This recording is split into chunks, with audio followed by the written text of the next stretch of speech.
আছে কিনা আসলে আমরা জানি না। এর নিচে কি আর আছে? ওদিকে আছে।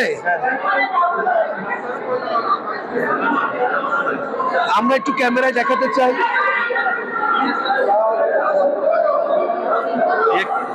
এর নিচে এটার নিচে কি আর আছে? এটা তো বলতে পারবো না, ওরা ওই যে নামছে না, নামবে তো। দর্শক এখানে কিন্তু এর মধ্যে কিন্তু আমরা 2-3 জন মানুষ আসলে তারা নেমেছে, তারা নিচে নামছে দেখছি। এখানে পানি দাম নাও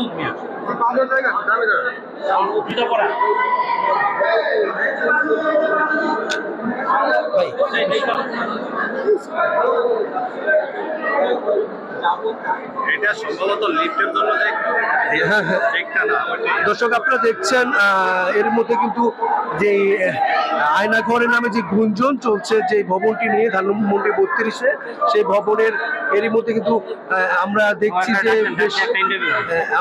যে এখানে 2 জন ব্যক্তি আসলে এই ফ্লোরের একেবারে নিচে আসলে কি আছে তারা এটা দেখার জন্য কিন্তু এরই মধ্যে কিন্তু তারা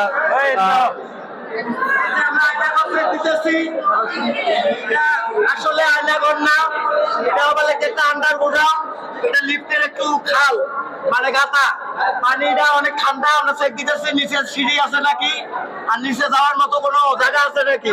কি মনে হইতেছে আর কি? এটা মনে হইতেছে এটা একটা ময়লার এই যে কাঠমাট এটা ওটা পইরা মনে হইতেছে এটা আন্ডারগ্রাউন্ড।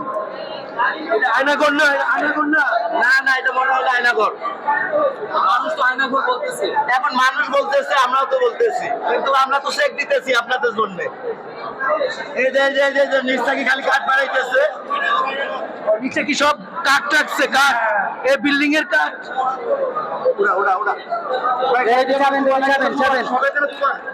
দর্শক আপনারা শুনলেন আসলে এখানে 2 জন ব্যক্তি আসলে এই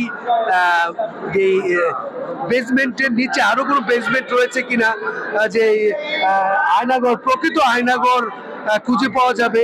আসলে সবাই কিন্তু একটি যে কাল্পনিক একটি বিষয় অনেকের মধ্যে কাজ করছে দেখছি। অনেকে বলছে সত্যি আয়নাঘর রয়েছে, অনেকে বলছে না।